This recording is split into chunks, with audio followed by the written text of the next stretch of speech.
Hello दोस्तों, मैं विजय पटेल आप सभी का स्वागत करता हूं आपके अपने यूट्यूब चैनल दबंग क्लासेस में। दोस्तों, आज हम पढ़ने वाले हैं एमपी पुलिस एग्जाम 2021 की तैयारी के लिए जीके, जीएस और साइंस के 30 अति महत्वपूर्ण प्रश्न, जो कि परीक्षा की दृष्टि से बहुत इंपॉर्टेंट है।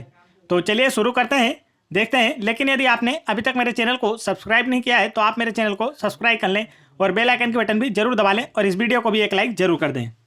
तो चलिए देखते हैं पहला प्रश्न है, भारतीयों के महान सिल्क मार्ग किसने प्रारंभ किया था? पूछा गया आपसे, भारतीयों के लिए महान सिल्क मार्ग किसने प्रारंभ किया था? पहला ऑप्शन है कनिष्क, दूसरा ऑप्शन है अशोक, तीसरा ऑप्शन है हर्ष और चौथा ऑप्शन है फाहान। तो इसका राइट आंसर है ऑप्शन नंबर 1 कनिष्क ने। भारतीयों के लिए महान सिल्क मार्ग का प्रारंभ कनिष्क ने किया था। कनिष्क कुषाण वंश का महान सम्राट था और कुषाण वंश की स्थापना कुजुल कड़फिसेस ने की थी और शक संगत की शुरुआत 76 ईस्वी में कनिष्क के द्वारा की गई थी। चलिए आगे चलते हैं अगले प्रश्न की ओर।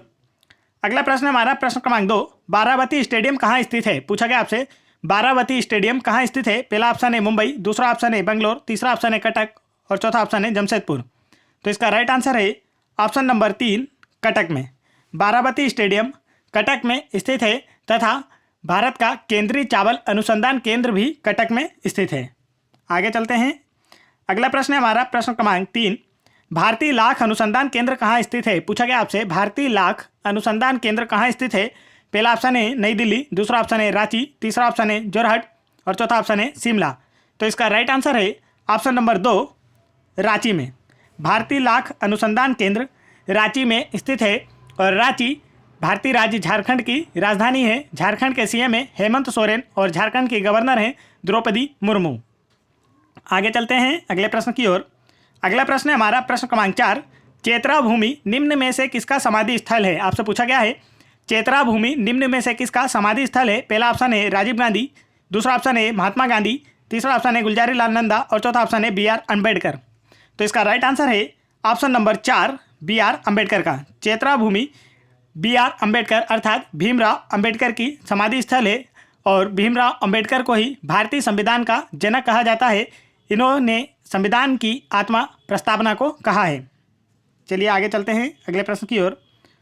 अगला प्रश्न है हमारा प्रश्न क्रमांक 5, सरहुल किस राज्य का लोक नृत्य है? आपसे पूछा गया है, सरहुल किस राज्य का लोक नृत्य है? पहला ऑप्शन है उत्तराखंड, दूसरा ऑप्शन है आंध्र प्रदेश, तीसरा ऑप्शन है झारखंड और चौथा ऑप्शन है छत्तीसगढ़। तो इसका राइट आंसर है ऑप्शन नंबर 3 झारखंड राज्य का। सरहुल झारखंड राज्य का एक लोक नृत्य है और झारखंड की राजधानी है रांची। झारखंड के सीएम है हेमंत सोरेन और झारखंड की गवर्नर है द्रौपदी मुर्मू। आगे बढ़ते हैं अगले प्रश्न की ओर। अगला प्रश्न है हमारा प्रश्न क्रमांक 6, सबसे शक्तिशाली कंप्यूटर है? 4 ऑप्शन दिए गए आपको और पूछा गया है इनमें से कौन सा सबसे शक्तिशाली कंप्यूटर है? पहला ऑप्शन है माइक्रो कंप्यूटर, दूसरा ऑप्शन है सुपर कंप्यूटर, तीसरा ऑप्शन है लैपटॉप कंप्यूटर, चौथा ऑप्शन है 4G कंप्यूटर। तो इसका राइट आंसर है ऑप्शन नंबर 2 सुपर कंप्यूटर। सबसे शक्तिशाली कंप्यूटर सुपर कंप्यूटर होते हैं और भारत का पहला सुपर कंप्यूटर परम 8000 था और वर्तमान 2021 में भारत का सबसे शक्तिशाली सुपर कंप्यूटर का नाम है परम सिद्धि। तो इसे भी आपको याद रखना है और वर्तमान में दुनिया का सबसे शक्तिशाली सुपर कंप्यूटर चीन देश के पास में है। आगे बढ़ते हैं दोस्तों अगले प्रश्न की ओर। अगला प्रश्न है हमारा प्रश्न क्रमांक 7, भारत में प्रथम परमाणु ऊर्जा स्टेशन कहाँ स्थापित किया गया था? पूछा गया आपसे, भारत में प्रथम परमाणु ऊर्जा स्टेशन कहाँ स्थापित किया गया था? पहला ऑप्शन है ट्राम्बे, दूसरा ऑप्शन है थाने, तीसरा ऑप्शन है तारापुर और चौथा ऑप्शन है सूरत। तो इसका राइट आंसर है ऑप्शन नंबर 3 तारापुर में। भारत में प्रथम परमाणु ऊर्जा स्टेशन तारापुर में स्थापित किया गया था।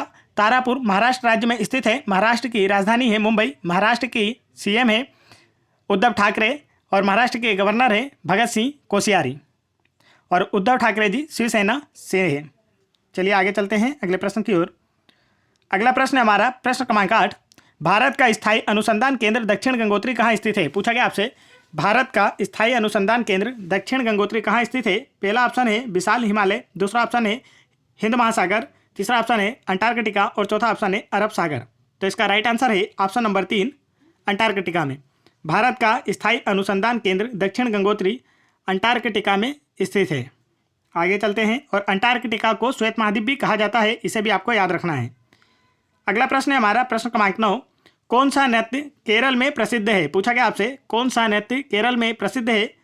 पहला ऑप्शन है ब्रेक डांस, दूसरा ऑप्शन है कथकली, तीसरा ऑप्शन है डांडिया, चौथा ऑप्शन है कथक। तो इसका राइट आंसर है ऑप्शन नंबर 2 कथकली। केरल का प्रसिद्ध नृत्य है कथकली और केरल की राजधानी है तिरुवनंतपुरम। केरल के सीएम हैं पिनाराई विजयन और केरल के गवर्नर हैं आरिफ मोहम्मद खान। आगे बढ़ते हैं अगले प्रश्न की ओर। अगला प्रश्न है हमारा प्रश्न क्रमांक 10। वाराणसी कन्याकुमारी राजमार्ग संख्या है। आपसे पूछा गया है कि वाराणसी से कन्याकुमारी तक का जो राजमार्ग है वह नंबर कौन सा है। पहला ऑप्शन है NH-15, दूसरा ऑप्शन है NH-2, तीसरा ऑप्शन NH-7 और चौथा ऑप्शन है NH-47। तो इसका राइट आंसर है ऑप्शन नंबर 3 NH-47। वाराणसी से कन्याकुमारी तक के राजमार्ग की संख्या है NH-47 और वर्तमान में भारत का सबसे लंबा राजमार्ग है NH-44A। आगे चलते हैं अगले प्रश्न की ओर। अगला प्रश्न है हमारा प्रश्न क्रमांक 11। निम्न में से कौन सा राज्य केरल की सीमा पर है। पूछा गया आपसे निम्न में से कौन सा राज्य केरल की सीमा पर है। पहला राज्य है महाराष्ट्र, दूसरा राज्य है गोवा, तीसरा राज्य है तमिलनाडु और चौथा राज्य है आंध्र प्रदेश। तो इसका राइट आंसर है ऑप्शन नंबर 3 तमिलनाडु। केरल राज्य की सीमा पर स्थित है दक्षिण भारत का राज्य तमिलनाडु। तमिलनाडु की राजधानी है चेन्नई। तमिलनाडु के सीएम है पलानीस्वामी। तमिलनाडु के गवर्नर है बनवारीलाल पुरोहित और केरल की राजधानी है तिरुवनंतपुरम। केरल के सीएम है पिनाराई विजयन और केरल के गवर्नर है आरिफ मोहम्मद खान। आगे बढ़ते हैं अगले प्रश्न की ओर। अगला प्रश्न है हमारा प्रश्न क्रमांक 12। निम्न में से कौन सा शहर रॉयल सिटी के नाम से जाना जाता है। आपसे पूछा गया है निम्न में से कौन सा शहर रॉयल सिटी के नाम से जाना जाता है। पहला ऑप्शन है पटियाला, दूसरा ऑप्शन है शिमला, तीसरा ऑप्शन है दार्जिलिंग और चौथा ऑप्शन है मसूरी। तो इसका राइट आंसर है ऑप्शन नंबर 1 पटियाला। पटियाला शहर रॉयल सिटी के नाम से जाना जाता है। पटियाला पंजाब राज्य में स्थित है और पंजाब की राजधानी है चंडीगढ़। पंजाब के सीएम हैं अमरिंदर सिंह और पंजाब के गवर्नर हैं BP सिंह बदनौर। आगे बढ़ते हैं अगले प्रश्न की ओर। अगला प्रश्न है हमारा प्रश्न क्रमांक 13। ब्राज़ील में विस्तीर्ण कॉफ़ी खेती खालिस्तान कही जाती है। आपसे पूछा गया है कि ब्राज़ील में विस्तीर्ण जो कॉफ़ी खेती होती है उसे क्या कहा जाता है। पहला ऑप्शन है फजेंट्स, दूसरा ऑप्शन है कोरल्स, तीसरा ऑप्शन है स्टानसियस और चौथा ऑप्शन है ट्रासिल। तो इसका राइट आंसर है ऑप्शन नंबर 1 फजेंट्स। ब्राज़ील में विस्तृत कॉफ़ी के बागानों को फेजेंडा कहा जाता है। आगे चलते हैं अगले प्रश्न की ओर। अगला प्रश्न है प्रश्न क्रमांक 14। कौन सा खेल आगा खां कप से जुड़ा हुआ है। आपसे पूछा है कि कौन सा खेल आगा खां कप से जुड़ा हुआ है। पहला ऑप्शन है हॉकी, दूसरा ऑप्शन है चेस, तीसरा ऑप्शन है क्रिकेट और चौथा ऑप्शन है वॉलीबॉल। तो इसका राइट आंसर है ऑप्शन नंबर 1 हॉकी। हॉकी खेल का संबंध आगा खां कप से है और हॉकी भारत का राष्ट्रीय खेल है और राष्ट्रीय हॉकी संघ के अध्यक्ष है नरेंद्र बत्रा। FIH के वर्तमान अध्यक्ष हैं नरेंद्र बत्रा। चलिए आगे चलते हैं अगले प्रश्न की ओर। अगला प्रश्न है हमारा प्रश्न क्रमांक 15। टेनिस स्टार रोजर फेडरर किस देश के निवासी हैं। आपसे पूछा गया है कि टेनिस स्टार रोजर फेडरर किस देश के निवासी हैं। पहला ऑप्शन है अमेरिका, दूसरा ऑप्शन है फ्रांस, तीसरा ऑप्शन है स्विट्जरलैंड और चौथा ऑप्शन है ब्रिटेन। तो इसका राइट आंसर है ऑप्शन नंबर 3 स्विट्जरलैंड के। Tennis star Roger Federer Switzerland देश के निवासी हैं और स्विट्जरलैंड की राजधानी है बर्न। आगे बढ़ते हैं अगले प्रश्न की ओर। अगला प्रश्न है हमारा प्रश्न क्रमांक 16। आर्थिक नीति का अप्रत्यक्ष माध्यम है। 4 ऑप्शन दिए गए हैं और आपसे पूछा गया है इनमें से कौन सा आर्थिक नीति का अप्रत्यक्ष माध्यम है। पहला ऑप्शन है बैंक अनुपात, दूसरा ऑप्शन है रिपो अनुपात, तीसरा ऑप्शन है खुला बाजार संचालन, यह बाजार है खुला बाजार संचालन और चौथा ऑप्शन है इनमें से कोई नहीं। तो यहाँ आपसे पूछा गया है आर्थिक नीति का अप्रत्यक्ष माध्यम है। तो इसका राइट आंसर है ऑप्शन नंबर 3 खुला बाजार संचालन। खुला बाजार संचालन आर्थिक नीति का अप्रत्यक्ष माध्यम है। चलिए आगे चलते हैं अगले प्रश्न की ओर। अगला प्रश्न है हमारा प्रश्न क्रमांक 17। निम्न में से किसे हरा सोना भी कहा जाता है। 4 ऑप्शन है और आपसे पूछा गया है कि इनमें से किसे हरा सोना भी कहा जाता है। पहला ऑप्शन है नारियल, दूसरा ऑप्शन है गन्ना, तीसरा ऑप्शन है कॉफ़ी और चौथा ऑप्शन है चाय। तो इसका राइट आंसर है ऑप्शन नंबर 4 चाय को हरा सोना भी कहा जाता है और भारत का चाय अनुसंधान केंद्र असम के जोरहाट में स्थित है। असम की राजधानी है दिसपुर। असम के सीएम है सर्बानंद सोनोवाल और असम के गवर्नर है जगदीश मुखी। और यहाँ आपसे पूछा गया था हरा सोना किसे कहा जाता है। तो इसका राइट आंसर है चाय को। आगे बढ़ते हैं दोस्तों अगले प्रश्न की ओर। अगला प्रश्न है हमारा प्रश्न क्रमांक 18।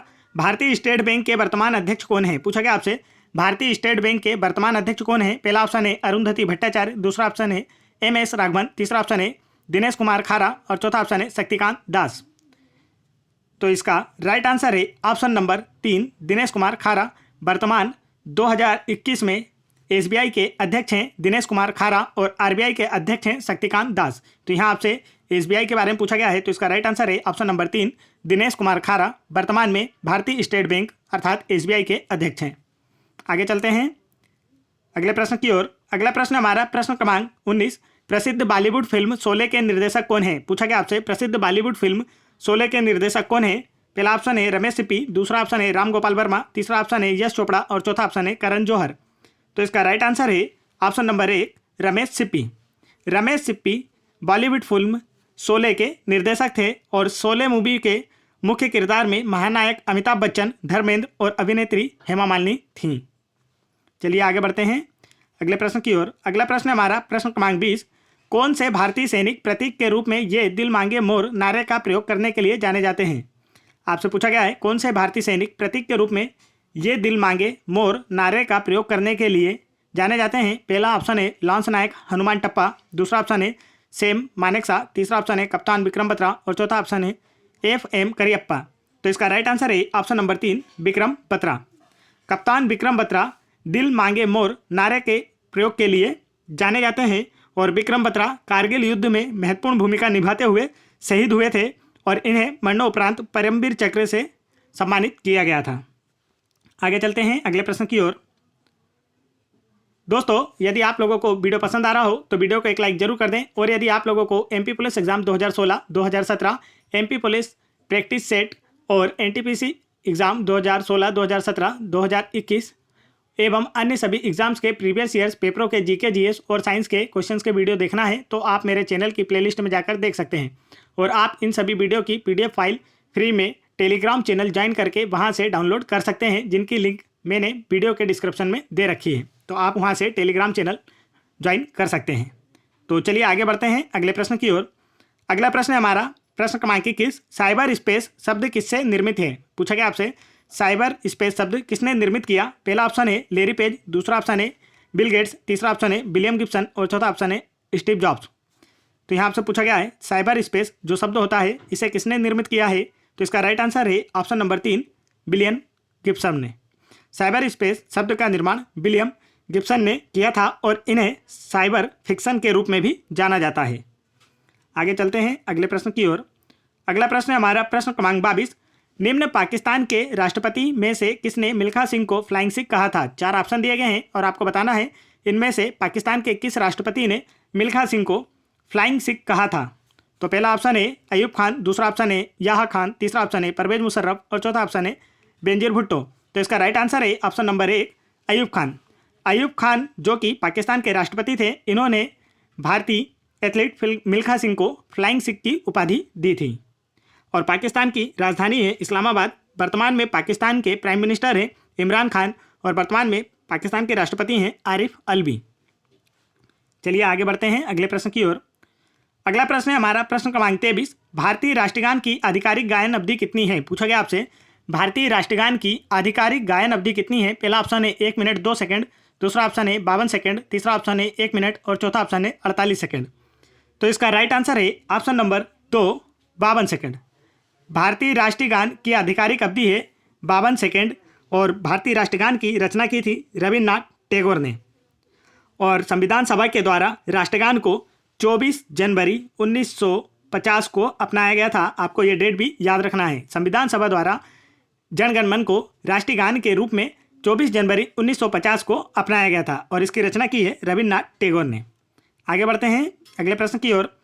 अगला प्रश्न है हमारा प्रश्न क्रमांक 24, निम्नलिखित में से भारतीय सेना नौ का सर्वोच्च पद कौन सा है? आपसे पूछा गया है निम्नलिखित में से भारतीय नौसेना का सर्वोच्च पद कौन सा है? पहला ऑप्शन है लेफ्टिनेंट, दूसरा ऑप्शन है कमांडर, तीसरा ऑप्शन है कैप्टन और चौथा ऑप्शन है एडमिरल। तो इसका राइट आंसर है ऑप्शन नंबर 4 एडमिरल।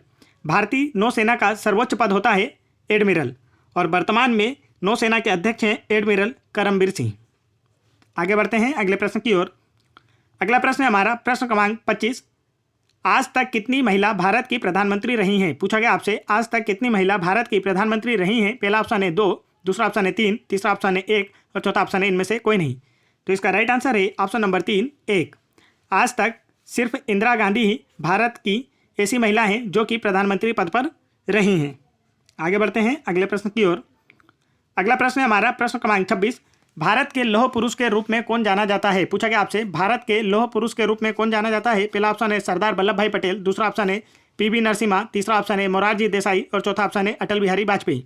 तो इसका राइट आंसर है ऑप्शन नंबर 1, सरदार वल्लभ भाई पटेल भारत के लौह पुरुष के रूप में जाने जाते हैं और वल्लभ भाई पटेल भारत के पहले गृह मंत्री और उप प्रधानमंत्री भी थे।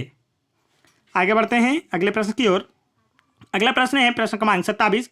यदि आप सरदार वल्लभ भाई पटेल हवाई अड्डे पर उतरते हैं तो आप किस शहर में उतरे हैं? पूछा गया आपसे, यदि आप सरदार वल्लभ भाई पटेल हवाई अड्डे पर उतरते हैं तो आप किस शहर में उतरे हैं, यह आपसे पूछा गया है। पहला ऑप्शन है नई दिल्ली, दूसरा ऑप्शन है मुंबई, तीसरा ऑप्शन है चेन्नई, चौथा ऑप्शन है अहमदाबाद। तो इसका राइट आंसर है ऑप्शन नंबर 4, अहमदाबाद। यदि आप सरदार वल्लभ भाई पटेल हवाई अड्डे पर उतरते हैं तो इसका मतलब है कि आप अहमदाबाद में उतरे हैं, क्योंकि सरदार वल्लभ भाई पटेल हवाई अड्डा अहमदाबाद में स्थित है और अहमदाबाद गुजरात राज्य में स्थित है। आगे चलते हैं अगले प्रश्न की ओर। अगला प्रश्न है हमारा प्रश्न क्रमांक 28। वर्ष 2000 की मिस वर्ल्ड कौन थी? आपसे पूछा गया है वर्ष 2000 की मिस वर्ल्ड कौन थी? पहला ऑप्शन है ऐश्वर्या राय, दूसरा ऑप्शन है प्रियंका चोपड़ा, तीसरा ऑप्शन है अगवानी दरेगो और चौथा ऑप्शन है युक्ता मुखी। तो इसका राइट आंसर है ऑप्शन नंबर 2, प्रियंका चोपड़ा।